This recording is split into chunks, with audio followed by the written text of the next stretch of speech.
오늘 하나님께서 우리에게 주시는 말씀은 민수기 5장 11절에서 31절 말씀입니다. 민수기 5장 11절에서 31절을 교독하도록 하겠습니다.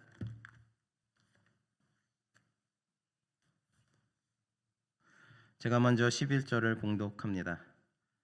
여호와께서 모세에게 말씀하여 이르시되 이스라엘 자손에게 말하여 그들에게 이르라. 만일 어떤 사람의 아내가 탈선하여 남편에게 신의를 저버렸고 한 남자가 그 여자와 동침하였으나 그의 남편의 눈에 숨겨 드러나지 아니하였고 그 여자의 더러워진 일에 증인도 없고 그가 잡히지도 아니하였어도 그 남편이 의심이 생겨 그 아내를 의심하였는데 그의 아내가 더럽혀졌거나 또는 그 남편이 의심이 생겨 그 아내를 의심하였으나 그 아내가 더럽혀지지 아니하였거든 그의 아내를 데리고 제사장에게로 가서 그를 위하여 보리 가루 10분의 1 에바를 헌금으로 드리되 그것에 기름도 붓지 말고 유황도 두지 말라. 이는 의심의 소재요 죄악을 기억나게 하는 기억의 소재라. 제사장은 그 여인을 가까이 오게 하여 여호와 앞에 세우고 토기에 거룩한 물을 담고 성막 바닥에 티끌을 취하여 물에 넣고 여인을 여호와 앞에 세우고 그의 머리를 풀게 하고 기억나게 하는 소재물 곧 의심의 소재물을 그의 두 손에 두고 제사장은 저주가 되게 할 쓴 물을 자기 손에 들고 여인에게 맹세하게 하여 그에게 이르기를 내가 내 남편을 두고 탈선하여 다른 남자와 동침하여 더럽힌 일이 없으면 저주가 되게 하는 이 쓴물의 해독을 면하리라. 그러나 내가 내 남편을 두고 탈선하여 몸을 더럽혀서 내 남편 아닌 사람과 동침하였으면 제사장이 그 여인에게 저주의 맹세를 하고 그 여인에게 말할지니라. 여호와께서 내 넓적다리가 마르고 내 배가 부어서 내가 내 백성 중에 저주거리 맹세거리가 되게 하실지라. 이 저주가 되게 하는 이 물이 내 창자에 들어가서 내 배를 붓게 하고 내 넓적다리를 마르게 하리라 할 것이요 여인은 아멘 아멘 할지어니라. 제사장이 저주의 말을 두루마리에 써서 그 글자를 그 쓴 물에 빨아 넣고 여인에게 그 저주가 되게 하는 쓴 물을 마시게 할지니 그 저주가 되게 하는 쓴 물이 그의 속에 들어가서 쓰리라.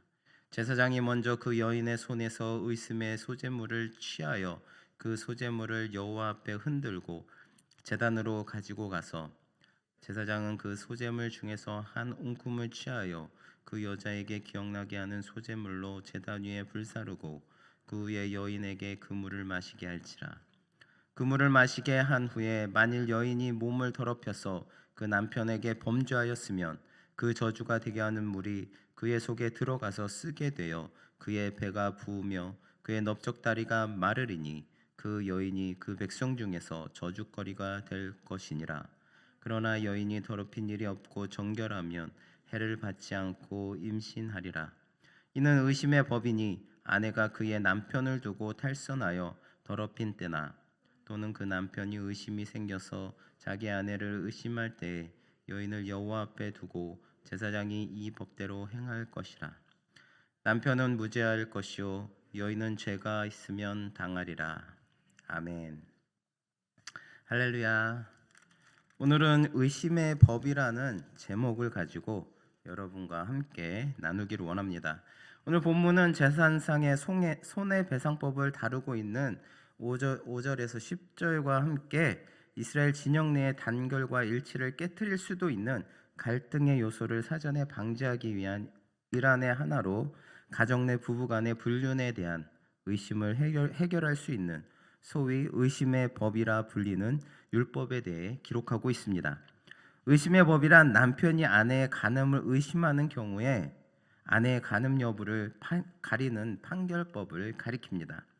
의심의 법은 1차적으로는 부부간의 의심을 제거함으로써 가정을 화목케 하는데 그 목적이 있습니다. 그렇지만 더 나아가서는 사회의 가장 기본적인 단위인 가정의 화목을 도모함으로써 궁극적으로는 이스라엘 진영을 정상적으로 유지하기 위한 목적이었습니다. 그런데 하나님께서 이런 의심의 법이라는 판결법을 만드신 것은 부정을 저지른 아내를 심판하시기 위한 것보다는 아내의 순교를 의심하는 남편의 의심을 해소하는 데 더 큰 목적이 있었습니다. 이처럼 하나님께서 특별히 법까지 제정하셔서 아내에 대한 남편의 의심을 해소하시려고 하신 것은 부부관계를 위태롭게 하는 가장 큰 원인인 바로 의심이기 때문입니다. 성도 여러분, 부부가 어떤 사이입니까? 혈연 관계로 맺어진 관계도 아니고 사업적인 관계로 맺어진 관계도 아닙니다. 부부로 맺어진 것은 오직 하나, 평생 함께 살아도 되겠다고는 상대방에 대한 사랑과 신뢰 때문입니다. 이러한 바탕 위에 결혼하여 가정의 문제를 함께 의논하고 미래를 설계해 나갑니다. 이 모든 것이 상대방이 자신에 대해 변함이 없는 사랑과 관심으로 배우자로서의 책임을 다할 것이라는 신뢰가 있기 때문입니다. 따라서 만일 상대방에 대한 의심이 생기면 그 부부관계는 더 이상 유지가 될 수가 없습니다. 그것은 부부관계를 유지하는 유일한 바탕인 신뢰를 무너뜨리는 것이기 때문입니다. 그러므로 부부는 서로 상대방에 대하여 철저하게 믿어주고 신뢰해야 합니다. 하나님께서는 이스라엘을 바르게 세우시기를 원하셨고 이를 위해서 건강한 가정이 필수적이었습니다. 건강한 가정을 위해 부부간의 신뢰를 이루는 길과 신뢰가 무너졌을 때 회복할 수 있는 길, 회복이 어려울 때 처리하는 방법들을 알려주시며 이스라엘 공동체를 세우기를 원하셨던 것입니다. 그래서 이러한 오늘 본문을 통해 우리에게 주시는 영적 교훈들을 살펴보도록 하겠습니다. 오늘 본문 말씀 12절과 13절에 보면 이렇게 얘기하고 있습니다. 어떤 사람의 아내가 실행하여 남편에게 범죄하여 타인과 정교하느니라 라고 말씀하고 있습니다. 한 남자가 그 여자와 동침하였으나 그의 남편의 눈에 숨겨 드러나지 아니하였고 그 여자의 더러워진 일에 증인도 없고 그가 잡히지도 아니하였어도 라고 말씀하고 있습니다. 이 말을 쉽게 표현하면 어떤 사람의 아내가 다른 남자와 간음하는 잘못을 저질러 남편에게 죄를 범하면이라는 말씀입니다. 따라서 우리는 이 말씀 속에서 남편이 있는 여자가 다른 남자와 관계를 가지는 것은 잘못된 행동이며 남편에게 죄를 짓는 것이라는 하나님의 아주 확고하고도 강력한 메시지를 발견할 수가 있습니다. 성도 여러분, 이런 하나님의 확고하고도 강력한 메시지는 성적으로 타락하고 잘못된 성윤리가 세상을 지배하는 현대사회를 살아가는 성도들이 명심하고 또 명심해야 할 말씀인 것입니다.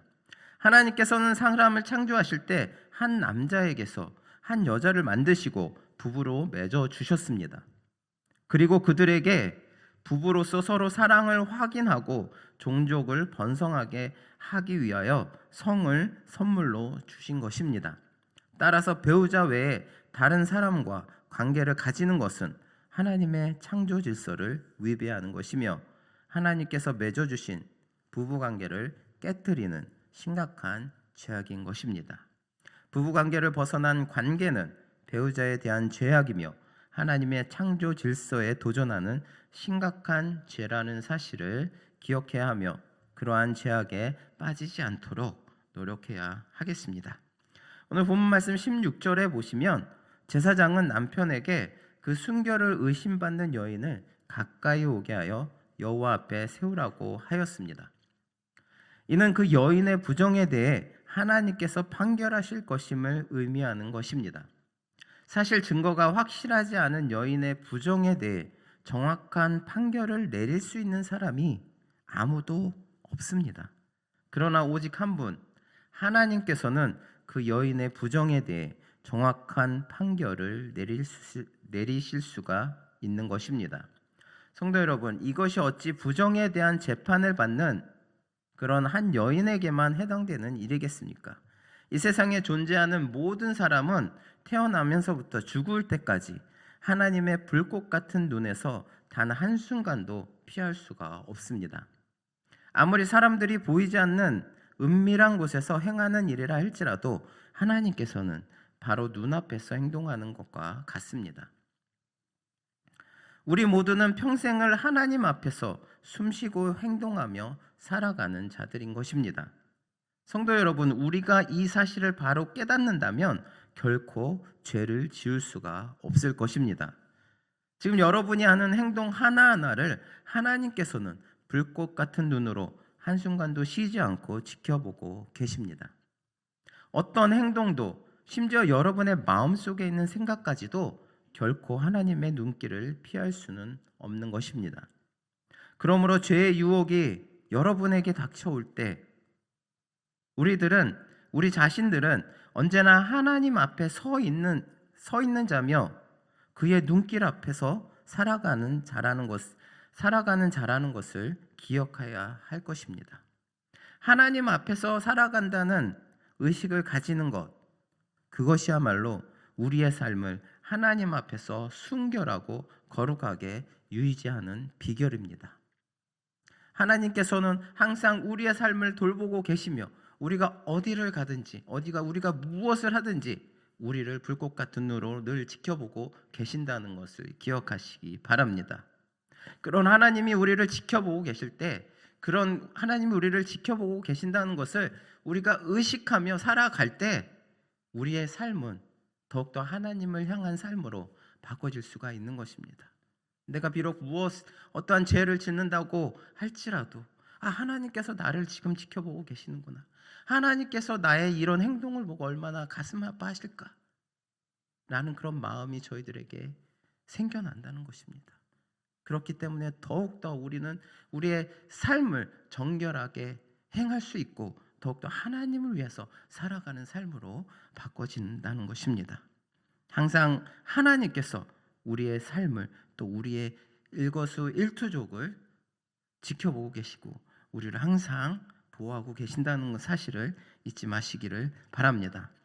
오늘 본문 말씀 16절에서 22절에 보면 하나님께서는 남편에게 간음을 의심받는 여인이 저주가 되게 하는 쓴물을 마신 후에 배가 붓고 넓적다리가 떨어지면 죄가 있는 것으로 확증하게 하셨습니다.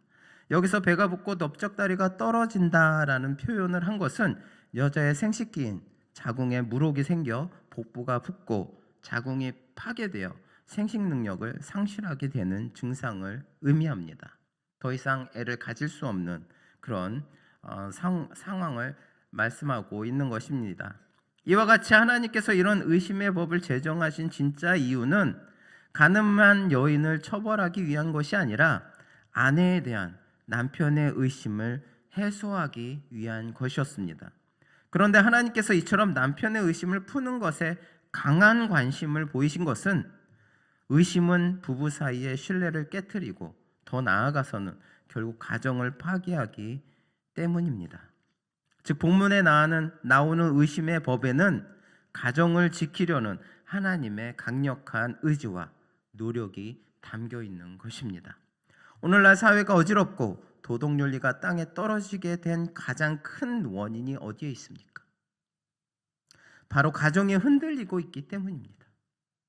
갈등하고 이혼하고 서로 사랑하고 화목하지 못한 가정에서 자란 아이들이 소위 말하는 문제아가 되고 도덕적으로 방탕한 삶을 살게 되며 결국 심각한 사회적 범죄를 저지르게 되는 것입니다.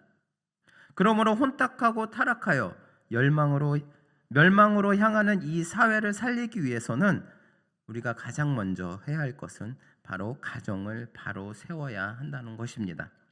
가정이 바로 서야 자녀들이 올바른 인격을 갖추고 바로 성장할 수가 있으며 그래야 이 사회가 더 바로 설 수 있기 때문입니다. 우리 성도들은 하나님이 세워주신 가정의 중요성을 바로 인식하고 가정을 지키기 위해 최선을 다해야 할 것입니다. 가정을 바로 세우기 위해 모든 기도와 노력을 아끼지 말아야 합니다. 그렇게 우리 성도들이 먼저 자신의 가정을 바로 세울 때 이 사회는 구원의 소망을 가질 수 있게 될 것입니다. 우리 모두 다 이 사회의 구원의 소망을 가질 수 있도록 우리의 가정을 더욱더 바로 세우고 든든히 세워가는 저나 여러분 되시기를 바랍니다. 오늘 본문 말씀 18절에 보면 제사장은 남편에게 간음을 의심받는 여인을 하나님 앞에 세우고 그 머리를 풀게 하라라고 말씀하셨습니다. 그런데 이스라엘에서 여인이 머리를 푸는 것은 큰 슬픔과 수치를 상징하는 행동입니다. 그럼에도 불구하고 그 여인으로 하여금 머리로 풀게 한 것은 정숙한 여인으로서 남편에게 간음의 의심을 받는 것 자체가 매우 수치스러운 일이었기 때문입니다. 성도 여러분, 부부란 혼자가 아니라 둘이서 함께 살아가는 사람들입니다.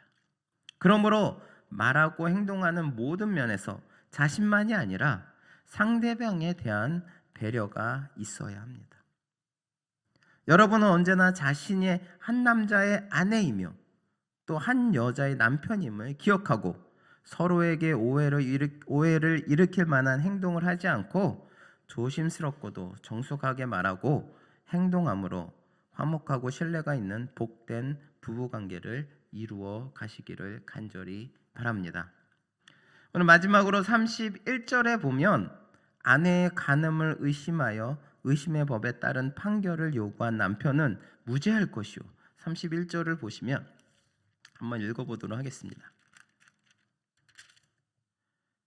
30절과 31절입니다. 또는 남편이 의심이 생겨서 자기 아내를 의심할 때 여인을 여호와 앞에 두고 제사장이 이 법대로 행할 것이라. 남편은 무죄할 것이요 여인은 죄가 있으면 당하리라 라고 말씀하고 있습니다. 아내의 간음을 의심하여 의심의 법에 따른 판결을 요구한 남편은 무죄할 것이요 여인은 죄가 있으면 당하리라 라고 하였습니다. 어떻게 보면 아내를 의심한 남편은 판결의 결과에 상관없이 무죄하고 여인만 죄가 있으면 심판을 당하게 하신 하나님의 말씀이 여성에게 일방적으로 불리하다고 생각될 수도 있습니다. 그러나 그것은 당시 상황을 제대로 이해하지 못한 것입니다. 오히려 하나님께서 이러한 의심의 법을 주신 것은 여성을 보호하기 위한 것이었습니다. 왜냐하면 당시 고대 근동 사회에서는 여성들은 상당히 불평등한 대우를 받고 있었습니다. 그렇기 때문에 어떠한 잘못을 했건 잘못을 하지 않았건 그 잘못에 대해서 해결할 방도가 없었던 것입니다. 왜냐하면 항상 남자들을 위한 그런 사회였기 때문에. 그런데 오늘 말씀에 보면 하나님께서는 간음을 의심받는 여인들로 하여금 자신의 순결을 증명할 수 있는 방법을 마련해 주신 것입니다. 따라서 의심의 법은 처음부터 억울하게 고통당하는 여인들을 구제하시려는 하나님의 뜻에 의해 제정된 것임을 알 수가 있습니다. 성도 여러분, 하나님께서는 고아들의 아버지이시며 과부들의 아버지이십니다. 즉 하나님은 이 세상에서 가장 연약한 자들을 외면하지 않으시고 그들을 돌보시고 먹이시고 입히시고 지키시는 연약한 자의 아버지이신 것입니다. 그러므로 지금 여러분이 연약한 가운데 계십니까? 기뻐하시기 바랍니다. 하나님께서 여러분의 아버지가 되신다는 사실을 말입니다. 다른 사람들에게 억압받고 있습니까? 낙심하지 마십시오. 억압받는 자의 아버지이신 하나님께서 여러분을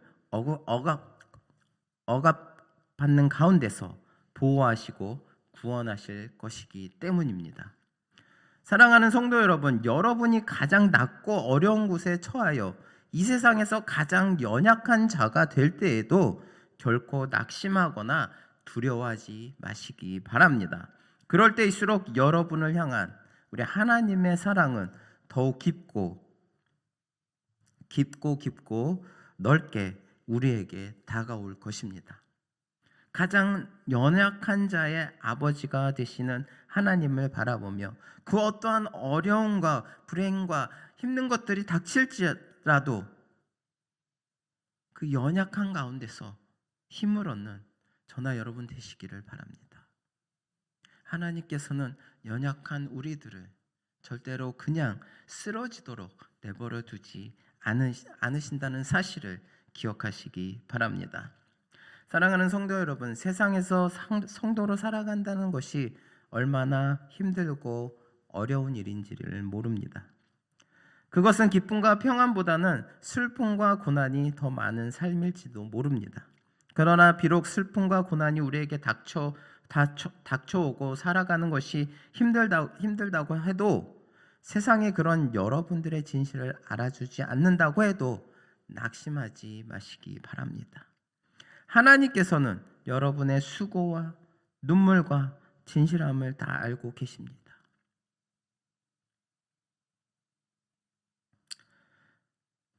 이 세상에서 비록 내세우지 못하는 그런 슬픔, 아픔들, 누구 앞에서 털어놓지 못하는 그런 여러분들의 연약한 마음들, 하나님께서는 다 알고 계십니다. 그 모든 것들을 하나님께서는 여러분들에게 채워주시기 위하여서, 여러분들의 상한 마음을 다시금 회복시키시기 위하여서 불철주야 여러분들을 지켜보고 계시고 여러분들을 보호하고 계시는 것입니다. 그러므로 믿음으로 이 세상의 손가락질과 비난을 오히려 기뻐하며 여러분들을 인정하시고 진심으로 여러분들을 아시는 하나님만을 바라보시기 바랍니다. 그로 인해서 기쁨과 소망을 누리시고 또한 승리하는 삶 가운데로 나아가시는 저나 여러분 되시기를 바랍니다. 기도하시겠습니다. 사랑과 은혜가 풍성하신 하나님 아버지, 주님께서 오늘도 저희들 은혜 가운데 인도하여 주심을 감사드립니다. 늘 연약한 자들의 아버지이신 하나님, 저희들 비록 주님 앞에 부족하고 늘 주님 앞에 죄를 짓고 또 고통당하고 힘들 때마다 주님 앞에 불평하는 그런 자녀들이지만, 연약한 가운데 계시는 하나님, 연약한 자들을 외면하지 않으시고 늘 우리들을 돌보시고 먹이시고 입히시고 지키시는 주님, 저희들 그런 주님을 온전히 붙들고 이 세상에서 받는 모든 시련과 고통과 어려움 속에서도 우리가 믿음으로 주님을 붙들고 기뻐하는 마음으로 그 모든 것들을 이겨내고 승리할 수 있는 저희들 될 수 있도록 인도하여 주시옵소서. 감사드리며 예수 그리스도의 이름으로 기도드립니다. 아멘.